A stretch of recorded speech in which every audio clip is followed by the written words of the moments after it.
New Yorker whose first work appeared in Ebony magazine and Crazy magazine when he was still just in high school.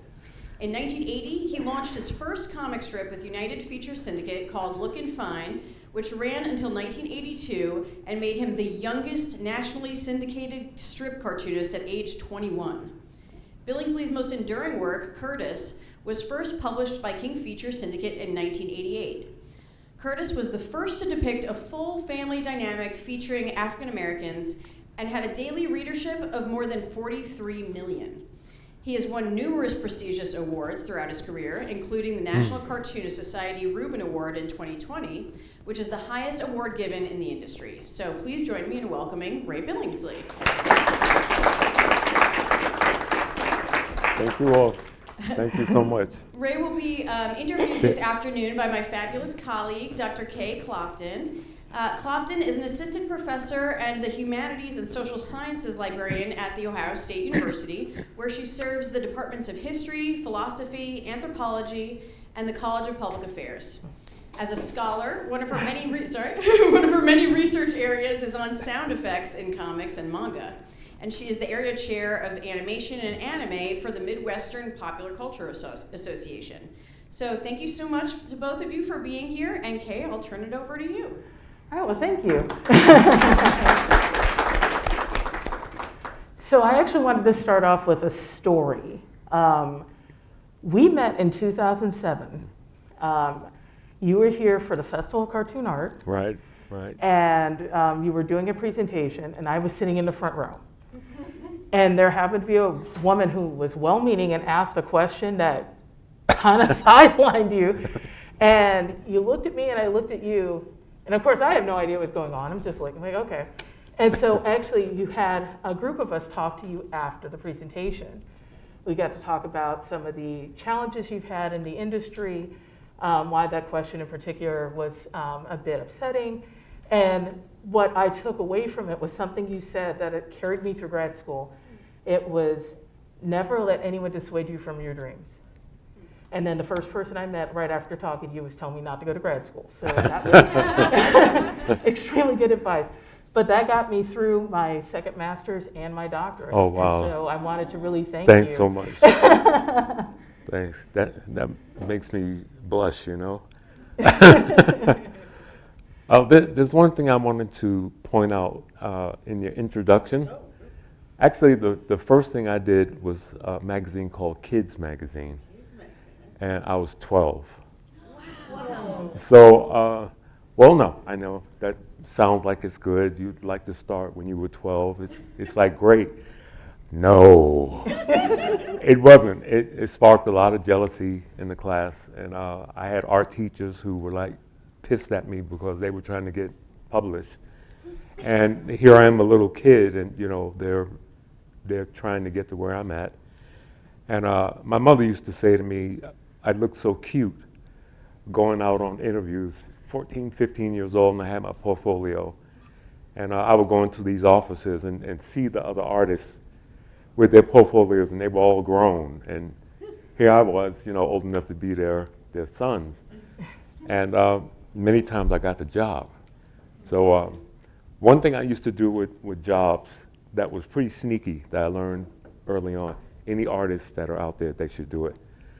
I would get to an interview, and they would tell me they had like a deadline of 2 weeks to get it done. And I could see I can get it done in like 2 days. So what I would do, I would accept the job, get it to them very early, and they would be so shocked. They said, oh, you're great, we're gonna work with you again. So that kept the work going.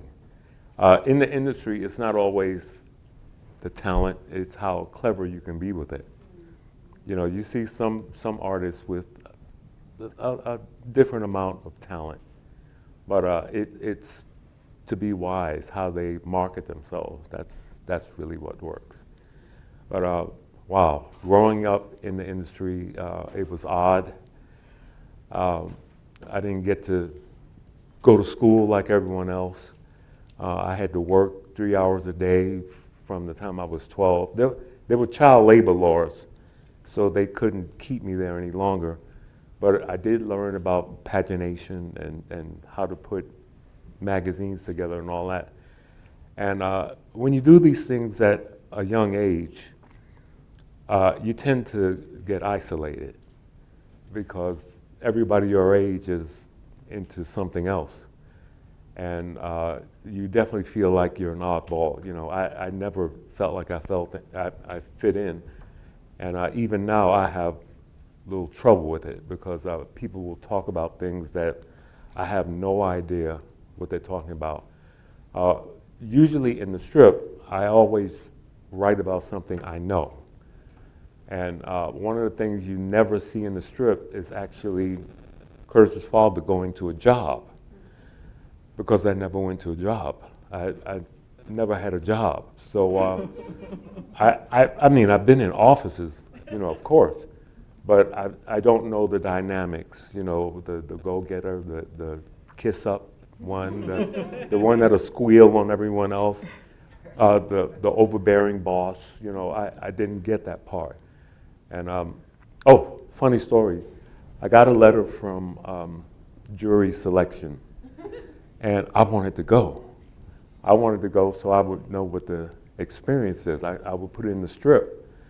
But when they found out what I did, they showed me the door. I don't think they take anyone connected with media. I think that might be it. But I got as far as the questioning, so I didn't put that in. I'm one of those strange ones. I actually look forward to jury duty. Yeah, just didn't happen. This sort of feeling disjointed even went into my high school years, where everybody I know was pushing and pushing, and I got to the point where I didn't talk about it. I didn't talk about what I did because it made hurt feelings. So I just became very quiet about it. And even now, my neighbors don't know what I do. And they treat me as crappy as they would anyone else because they don't know. I did a local news story, and people must have seen it because all of a sudden people were like, "Hey, how are you? How are you?" And I said, "Okay, I know you saw it." You know, before when you wouldn't speak, it was different, but now all of a sudden it's changed. So growing up in the industry, I got a chance to meet all the greats of, you know, yesteryear. I'm still waiting to meet all the greats of now. You know, it's really great. I mean, I get to meet people all the time. I mean, I get to meet all you good people. You know, if you saw me on the street, you would just pass by and think nothing of it. But it's been interesting life, interesting. I'll leave that on you because I can just keep talking about cartooning. When it comes to cartooning, yeah, I could really talk. And my experience has been so different than everyone else's, you know. And for anybody that had like a kid or going to have a kid and they show any talent in drawing and stuff, encourage them, but don't let them go but so far, because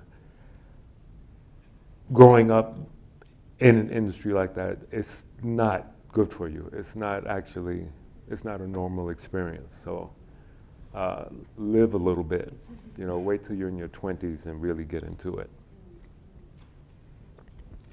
No. Well, actually, I wanted to do my questions based off the pictures you sent, because let me see if I can figure this clicker out. Okay. I don't know how to use this thing. That's the microphone. Yeah, the big button that does not want to work. That is today. Sorry.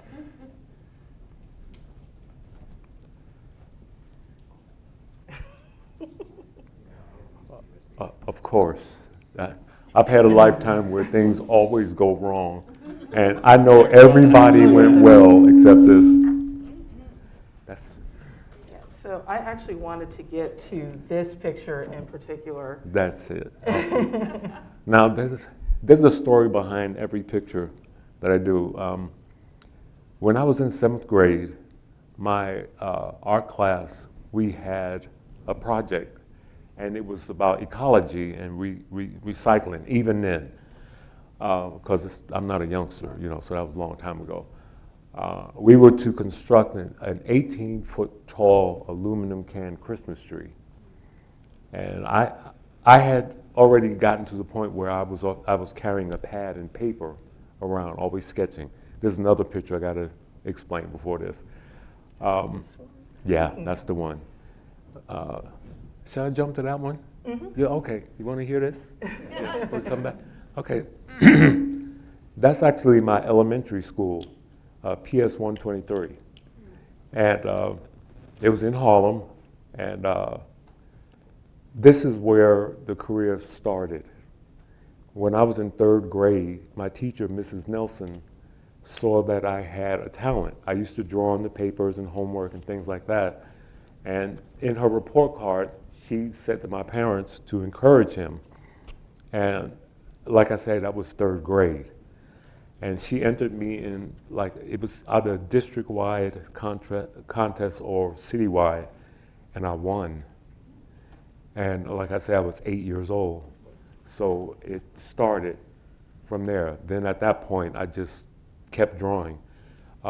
Drawing at that age was also, it was like a crutch, because I was kind of a quiet child, and cartooning was a way of, escapism. So that's actually why I put that in there. Okay, now let's go back to the other one. All right, now we zoom from 8 years old to 12. And during the construction of this, I happened to get to the side, and I was standing off watching everyone here. And there was a little news coverage, the local news, I think it was CBS or something like that, came around. And I'm steady drawing on the side. And I was approached by a woman. And she asked if she could see what I was doing. And I said, sure. In those days, kids were safe. Nobody thought about kidnapping, anything like that. So my mother even said, get in the truck with strangers, Go ahead. But I gave it to her, and then she asked for my name and phone number, and silly as I was, I gave it to her. And I think that was on a Thursday. That Monday, she called my house, and she turned out to be an editor of a kids magazine. And she wanted me to come down to the office and draw up some drawings to go along with an article. And so I went down there with my mother, hand in hand. Here we go over to the east side where, big buildings are. And I sat down and I did the drawing, and they liked it. They paid me $5, $5 whole dollars at 12. So, at that time, that was a big deal, a really big deal. You got to remember, this is 1969. And if you think back to what was going on in the 60s, there was a lot of turmoil and political turbulence. And all of a sudden, here comes this little black kid. So it was strange. Nobody knew what I was doing. But from there, after I did those minor sketches for them, they hired me. That's when they hired me as a staff artist, and that's where it started. So I have this to thank for the career, this cheap aluminum can Christmas tree. It was almost getting, what would they call it in Hollywood, discovered on the streets or something like that. So I mean, my story is not the same. It's not like I even tried to be a cartoonist. It just happened. And see, my father was very stingy, and he did not believe in allowances, and he didn't believe in giving out money at all. And I put that in the strip with Curtis's father. That's why he's like that. That's from personal experience. And all I knew was when they gave me $5 per drawing, I didn't have to ask my father for any money. So I didn't even know a career was starting.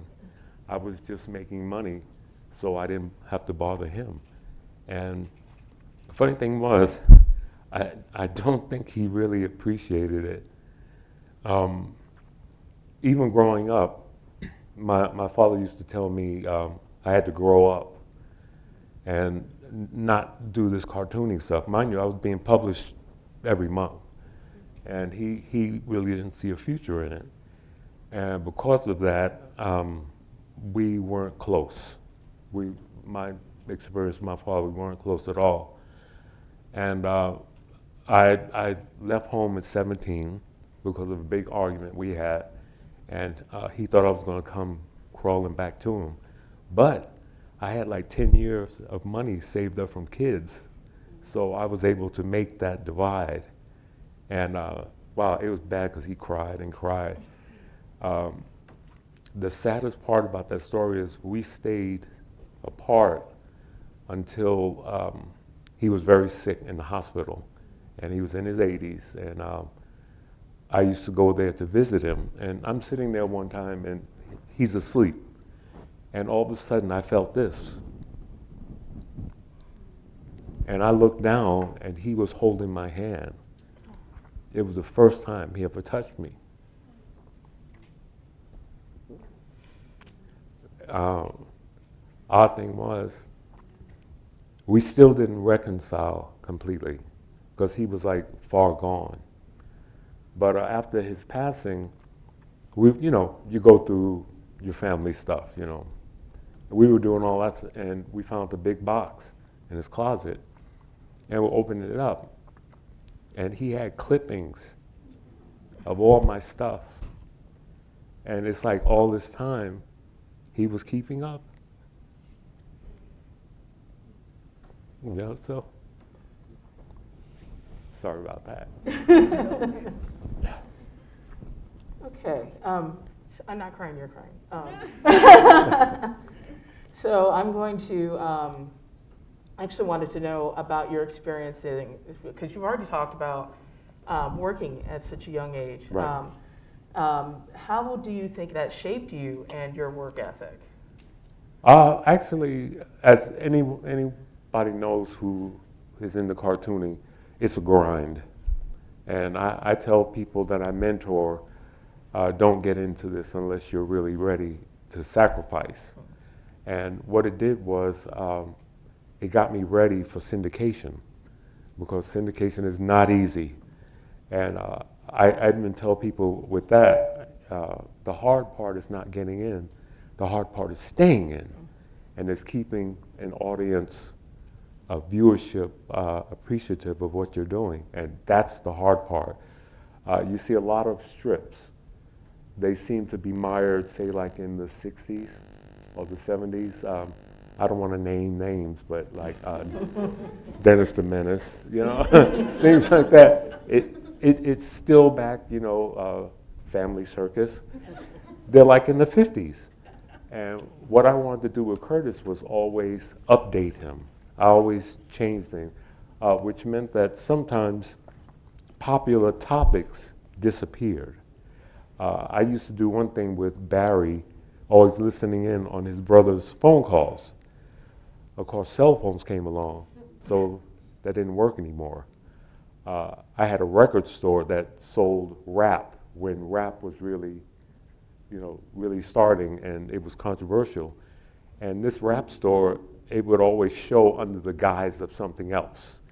It would be like the Mike Tyson linguistic, school, something like that. It would be something that you'd never know. When the parents found out what it was, they would burn it. So then rap became mainstream. So I lost that. All right. Michelle has been a terror to Curtis the whole time. She was like really, really nasty. Then everyone wanted that softened. You weren't supposed to do that. So that had to change. But I try to keep things fresh that way. And that's what the early stuff did. It shaped me into seeing things differently. Well, thank you for that answer. So I know that you credit following in your brother's footsteps. Oh, yeah. Would you like to talk more about that? I have an older brother named Richard, and he was the typical older brother. He was rotten, and he was mean to me, and we shared a room. And it was like that dynamic with Curtis and Barry. You know, the fighting, the nitpicking, the insulting, it still goes on today. You know, we don't get physical anymore, but we still say cutting things to each other. He was into fine arts. He did portraits, landscapes, that sort of thing. And I saw people gravitating to him, you know, and I wanted some of that. So I tried doing portraits and all, and people laughed at it. I mean, here I am 8 years old, you know, people pointing and laughing. So I just started drawing big noses, big feet.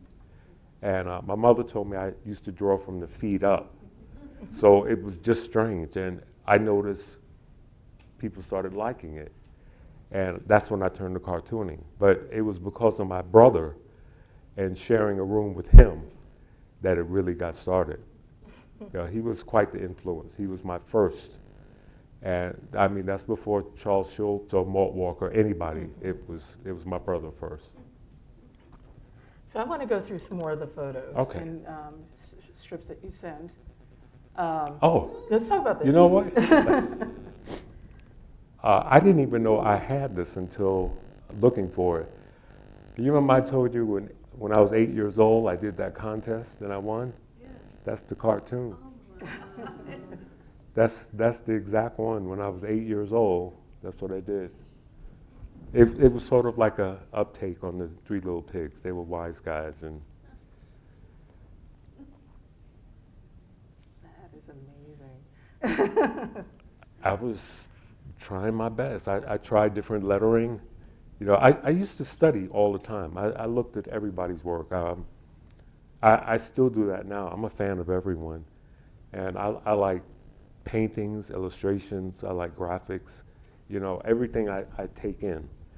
And sometimes I could use it, you know, within the strip. So, but that's the one. Oh, okay. This is something. It's that family dynamic again. I wanted to do also parents that were more realistic.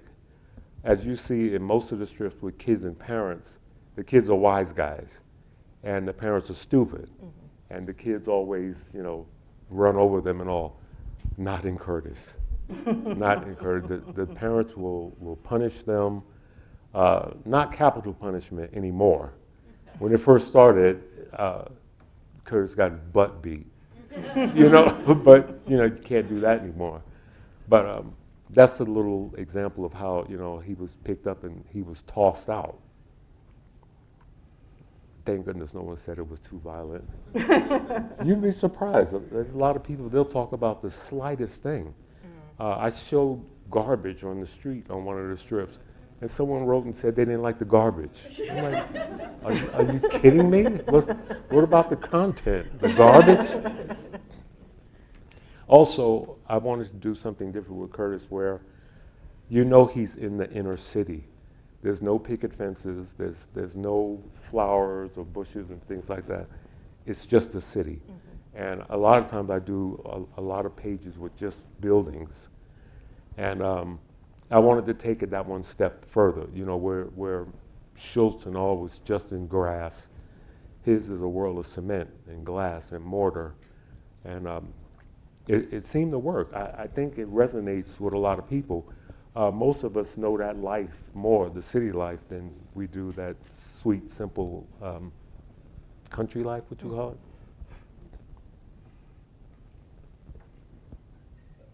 Greg also went through a lot. That's it. Yeah. Now everyone just see, it was a real magazine. Okay, I wasn't just BSing you. It was real. And it was national. So that's not my picture there. Tell you the truth, that lettering that's there and there, I did by hand. And that was what I did when I was 12. This is the first edition when it started. And I mean, kids had been out way before that, but I was one of the first kids they actually hired to be in it. It says by kids, for kids, but they were lying. It wasn't by kids. You know, I was the first one to come along. And after me, they had other kids that would come in and do some things, but they weren't on staff. So I didn't know I had that either. I have so much crap in my studio. It's just papers and papers. If a match went off in there, place is gone. Whole place is gone. Oh. So this is back when I had hair. Okay.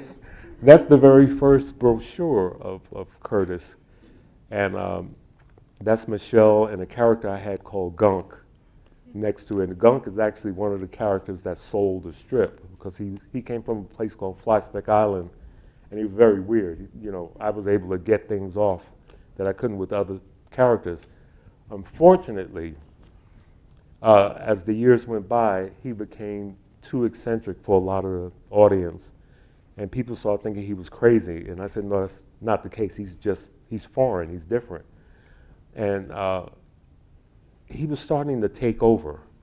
With a lot of his antics, it was being so well looked at. He was actually starting to overshadow Curtis. So I had to let him go back. I had in one strip, he came back from the dead. He went actually, there were these dolphins that was caught in a river, and they couldn't find their way out. And there was a whole crowd amassed. And Gunk dove into the water, and he showed them the way to go.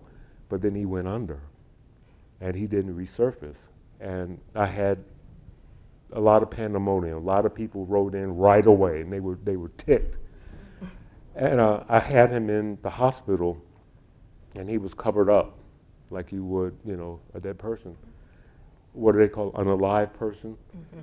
But the doctor was asking what his name was, and everybody knows him by Gunk. But his name is Gladimus Umfred Nostradamus Glostakavicky. So it's just Gunk for short. And when the doctor asked what his name was, he sat up. And of course, the doctor went nuts and, pure pandemonium. And that was one of his last stories. It became very easy. It was fanciful. I always thought of it as fantasy. But I don't know, the public is just weird sometimes. They want to complain. He had a chameleon once that could camouflage so perfectly, he was invisible. Only problem was, he had a vicious sense of humor towards people. And he did horrible things to people. And actually, people complained. They said, how can you have a chameleon hurting people? And I'm like, oh my God. You just can't satisfy everyone. There was a story I did with Gunk in a never-ending salad bowl. And you've seen the commercial, never-ending shrimp and all that crap. This one was a salad bowl. And the thing of it was, the more you ate, the more there was. So what it started doing was, it was spreading out among different towns and cities, and it threatened to wreck the economy because people were eating this salad, and it was messing up doctors because people were becoming more healthy. It was affecting dentists because people weren't eating sugar, just all that. And then the government stepped in, and they took the bowls away. And Gunk was smiling about it because the government wanted to sell it. And see, the bowls didn't work if you were getting money for it. So they took it, and it went nowhere. And of course, people complained about that. They said, how could you wreck the economy? And I said, look, these are characters. Don't blame me for this. This is what the characters are telling me to do. There's days when I'm staring at that drawing board, you're looking at that blank paper, and I have to ask someone to show up. I said, Chutney, where are you? You haven't been around in a while. She comes up. I have these bullies in the strip, Derek and Onion, and I try not to show them very much because people complain, okay? But they're not the bullies in the regular type. They have never hurt Curtis. They didn't do anything. They talk about his mother. Her ears are so big, she could hear what people are saying tomorrow. That's the sort of thing. but I have to treat it very gingerly. So every now and then I just ask people to show up. And like my barber, Gunther, he has gone through a lot of changes. He used to just be a name dropper and a liar, but now he's a person who's looking for love. And it just doesn't seem to work. And I mean, that's among most of us. Yeah, that's definitely one that I want to get to here, because Oh, that was super cat. Oh, yeah. Yes, she was here after. That, go back for a moment. Yes, Back to that go one. back to that. Now, as I say, that's when I had hair. All right? I was the sixth member of the Jackson Five, and I noticed the singing career wasn't panning out. So I started drawing there. And this is the first, it was like publicity photo from Lookin' Fine. And those are the characters that I had. They were, I always did black characters because I had to, represent. I had to do that sort of thing. Oh, odd story. There's a man by the name of Maury Turner. He was the first one who did an integrated strip. Yes, definitely. And we met years and years ago. I came to his studio. When we saw each other, we didn't even speak. We went to each other and hugged because he knew what I was going to go through. And Maury said, Ray, if you want to make money and stay out of trouble, he said, draw white kids or animals. And I said, well, that's not my experience, so I have to do, exactly what I have to do. But he knew beforehand what would happen, and pretty much everything has happened that he said. It's not easy being non-white in the industry. That's why there's so few of us. There's plenty of voices. And mind you, since the advent of the internet and all that, there's a lot more ways to have those voices put out there. But before that, most people were silenced. Okay, now you can go back to the other photo. I was trying to find that one. I'm not sure I'm going to find it. Actually, I'm going to leave on this one because every time I read it, I fall out laughing. So. See, that's another one example of Greg. Greg is a person who I think is in all of us also, where we worry about finances. Worried about getting your rent paid, your mortgage paid, your lights paid. And this is just one of the things where he's talking about if somebody came in looking for money, he'd look with them. I'm always worried about money. Like I say, since I was on my own since 17, I've learned to juggle and do things like that. I make a comfortable living, but it's not a comfortable living. It's not where I could take things for granted. I'm not a Jim Davis or anything like that. And no assistance or anything like that. I don't have 30 people working for me. I have to do all this stuff by myself. And Greg is one of those characters that really embodies things like that. He can be very sarcastic. During the early parts of the strip, he was a smoker. And Curtis was always trying to get him to stop smoking. But Curtis did it in odd ways, like flushing his cigarettes and stuff. And at first it went well. But then people who were smokers started saying they didn't like it. They didn't like someone telling them not to smoke. So once again, I was facing some sort of controversy. And controversy has gone with this strip for so long, and nobody would know it because that's all internal to me. The syndicate will tell me, Ray, maybe we shouldn't do this one. And that's when I say we should. That's what I want. And I said, if there's any problems, just send them to me. And the best way to deal with that, if someone comes to you and they say, hey man, I don't like this. It offends me. Just tell them this. Okay, I understand. Now, how would you do this? Bring them into it. I say, I welcome your ideas. If you have certain ideas, just bring them to me. You'd be surprised how many people turn and come on my side after that. Just welcome them in. Okay, I'm gonna have to steal that. So I'm gonna keep this one. Oh, that's just to show how animated he is. I would love to get into animation, but they won't let me. Oh yeah, I've tried many times.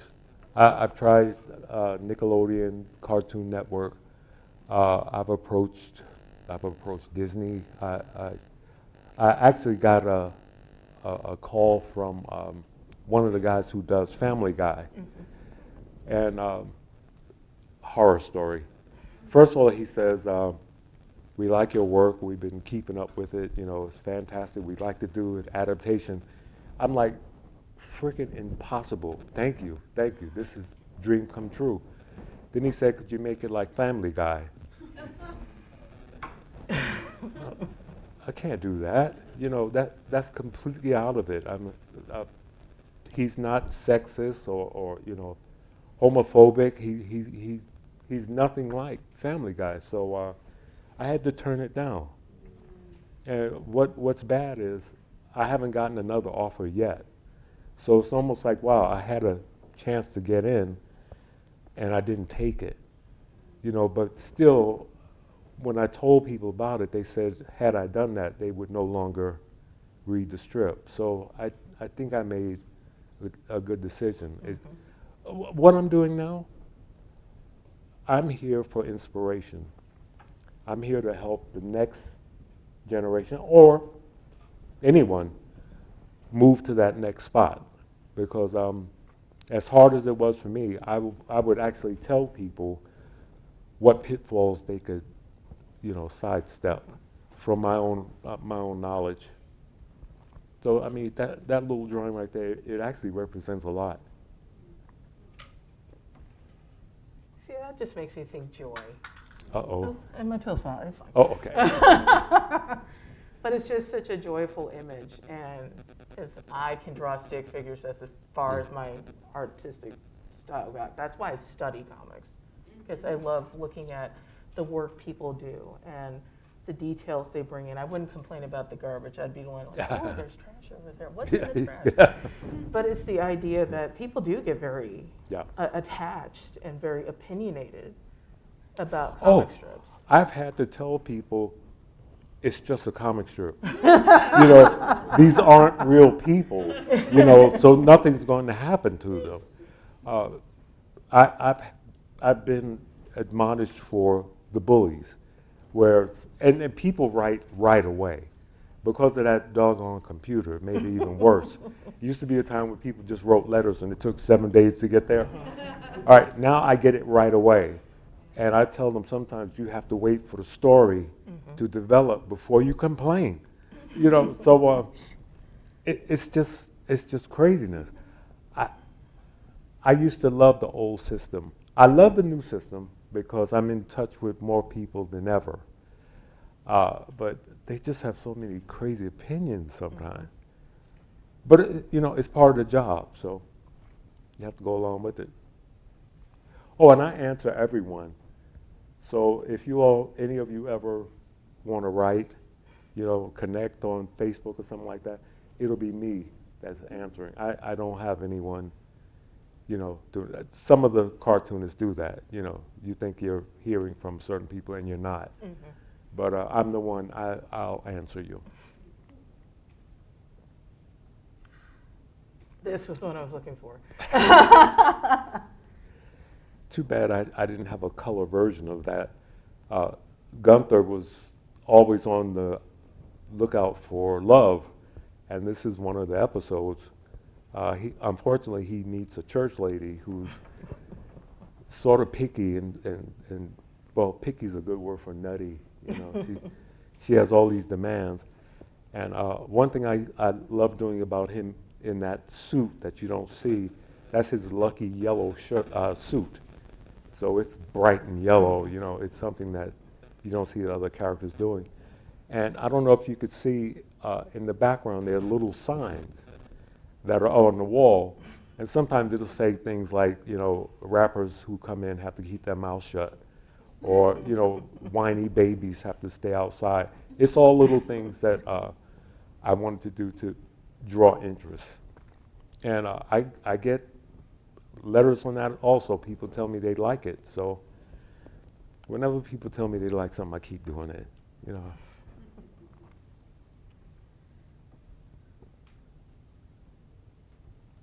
Oh, church lady hats. This was one of those happy accidents that happened. I happened to notice how many black women always wear these really wild hats. And of course, it's to be seen. You know, they don't go to church to learn about Jesus or anything. They go there to be seen. So I did one strip. And Syndicate said, well, this might be sort of iffy. And I said, let's do it anyway. I got well over 100 responses to it. And they all said they liked it. They said it was truth. So, of course, that meant I have to do more. And each time I did it, it was well received. So I had to keep doing it. And it became one of the signatures of the strip. And here's a little something. I knew Will Eisner of The Spirit and Charles Schultz of Peanuts. And between them, Will Eisner told me to stretch out, do things that I didn't think I could do. And Schultz said to do certain things that are unique only to you, that other people can't touch. And this is one of them. Nobody else could do church lady hats, so. It's fun drawing those hats, you know. I have to sit back and actually sketch them out. And these are only the ones that you've seen that I sort of accepted. I've done some crazy ones that didn't get out there. But I also do that very rarely. I might do it maybe once or twice a year, and that's to keep it fresh. I never want to do a strip where people knew what was going to happen. You know, they weren't static characters. They weren't, you know, they just weren't predictable. I just didn't like that. So. Oh, that's me and the Reubens. Okay, I actually had the fortune to win that when I didn't think I was ever going to win it. And because the industry is not really that open. And I'm the first black guy to win this after 77 years. So hopefully it'll open things up for others and even like the lady cartoonists. You know, women cartoonists are sort of overlooked in the industry. So I'm always a champion for them also because I know they're going through it. That's in my studio too. Okay. Oh, that goes back to my own apartment. When I was first getting started, I had such a small place, and that fits just well. You sleep in one room, and your feet are in the kitchen, so that went just right. Curtis and his father, they have the relationship that I wish I would have had with mine. They talk and they share stuff. It's sort of a stretch of imagination for me because that's not the way it was, you know, in my house. But I wanted that to be a good relationship in the strip. Oh, that's what I tell everybody. Dare to dream. You know, whatever it is, you keep plugging away. You never know. You might be the one that turns the entire industry over. I know Bill Watterson, same thing with him. And people like Kathy and all that, they didn't know what their contribution was going to be.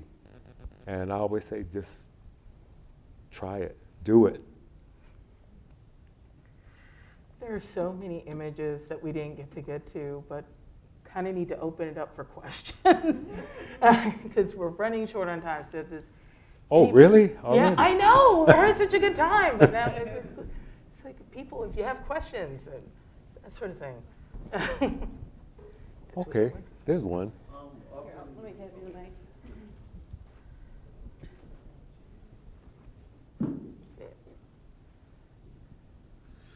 So we got to see your development from when you were much younger to your later work with Curtis, and get a sense of, you know, you arriving here. I was kind of curious about like certain, like the design of Curtis, and those characters all have this very specific aesthetic, and also doing a long-term series, a strip. You kind of have to you gotta love that character. You gotta love drawing it. You gotta love that Yes. design.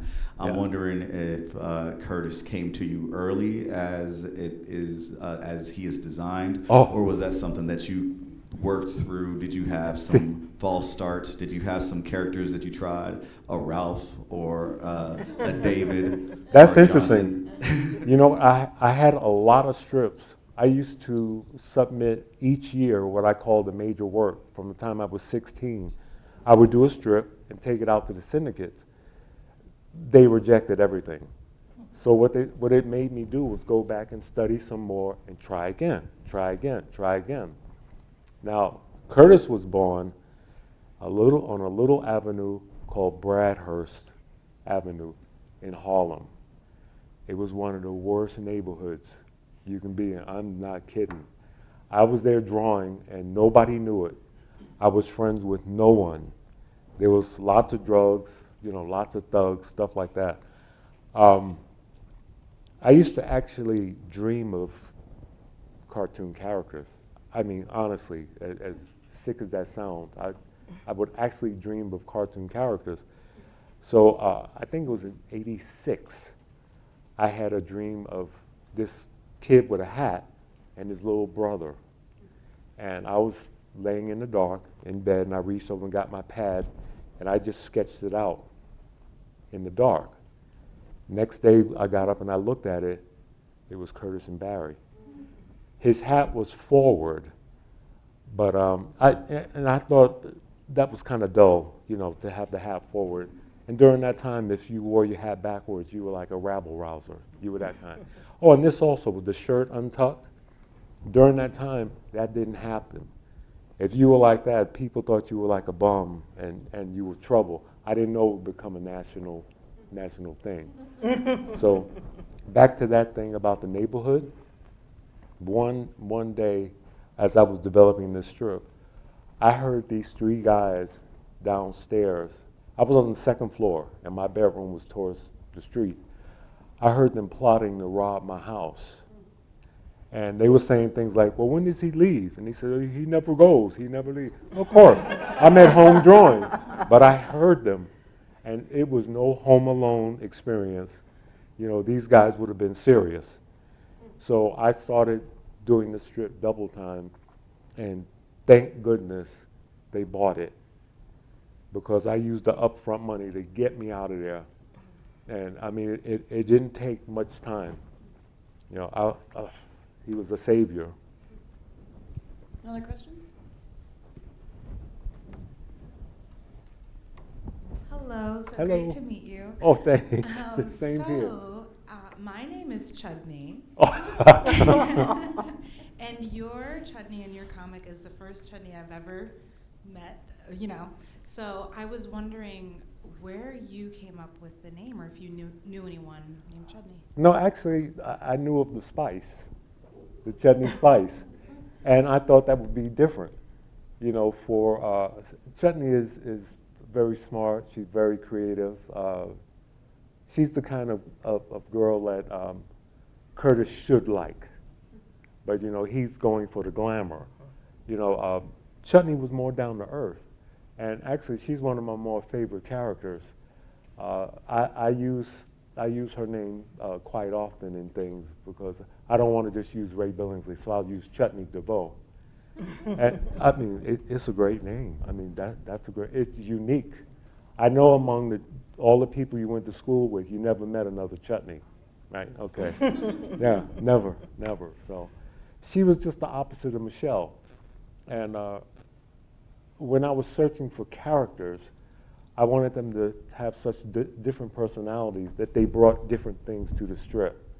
And Chutney brought a more loving, home-style type of girl, where Michelle was just plastic and phony, and you know, all she cared about was money. And, you know, of course, Curtis would go for her. You know, it's a love triangle that shouldn't be. So, but great, your name is Chutney? Since I'm older than you, I don't have to pay any residuals. I mean, your mama stole it from me, okay? Yeah. It's so great to hear you speaking today. Oh, thanks. And since you started making Curtis in the late 80s, I can literally say I grew up reading your cartoon. Oh.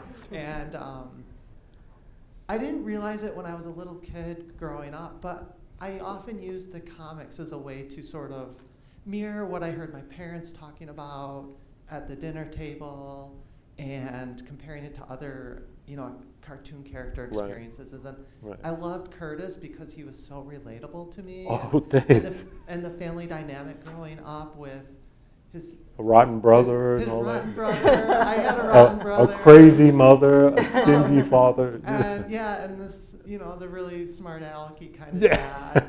And where was I going? Oh, I lost track of what I was actually going to ask. What I wanted to ask is, when you're writing the cartoons, you know, you have the daily gag and the weekly gag, and sometimes the storyline goes on. Right.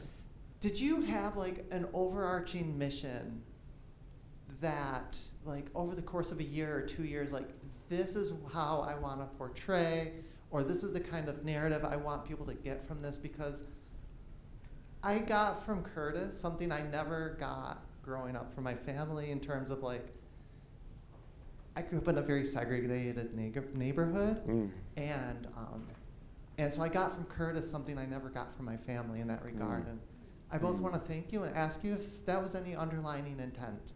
Well, you know what, like you, I grew up in a segregated area also. It was all black, and blacks hate each other, you know, so in that point, it's kind of bad. But in terms of setting it up year by year, no, I don't do anything like that. I let the creative juices just flow. I take in everything I see, from magazine articles to the internet. I'm always on checking things out. So what's going on during that time in society sort of mirrors where I'm going to go. You know, I don't have any set things until like my Kwanzaa stories, and I know I have to do something different. You know, I have to do something that's different, and it gives me a chance to stretch out. May I have your Hello. attention? The time is 5:30 and the library will be closing in 30 minutes. They're kicking us out. And Just close down 15 minutes after the library. Thank you. they're going to turn off the lights. I think since we started late, we probably have time for one or two more questions. You know, it's all right because I've been kicked out of better places than this. Sure. Oh, let me bring the mic up to you. Ted Shearer did a great Quincy strip. Oh, yeah. Was that much of an influence on you? Oh, yes, that's one of them. Oh, yeah. Ted Shearer, I thought he was one of the best. I know he was an advertising artist, and he got into cartooning almost by accident. You ever heard of a person called Walt Carr? Okay, Walt Carr, we were sometimes in Ebony together. He was a guy who never got his flowers, as they say, sort of like Ted Shearer. They worked and they, you know, did really great work, and they just weren't recognized for it. I wanted to take that kind of work and go a step further. I'm only here today because I'm standing on their shoulders. They're the ones that made it possible for me. Who? Yeah, Luther was Brumsig Brandon Jr., I think. He was another one.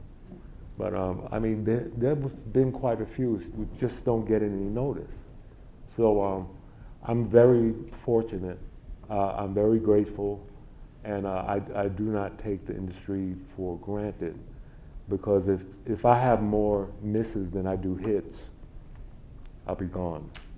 So I like just trying to make the audience happy, keep them interested, keep them happy.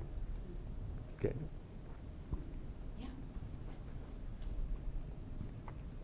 What's the wildest thing that's been in the strip that was inspired by a personal experience you had? Oh, wow. That's interesting because actually a lot of the strip is done by personal experiences. I have like sort of a crazy life. You know, things just seem to happen. I mean, out of the clear blue, things just happen. And it's things like that that tells me I was picked to be a cartoonist, because it's just not normal. Things aren't like that, for instance, like that.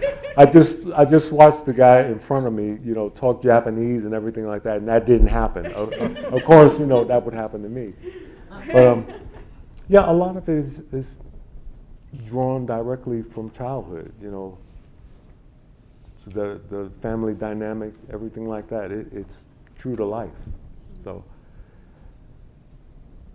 that's it. Okay, is that good? Okay, everyone. Well, please join me in thanking Ray Oh. Billingsley.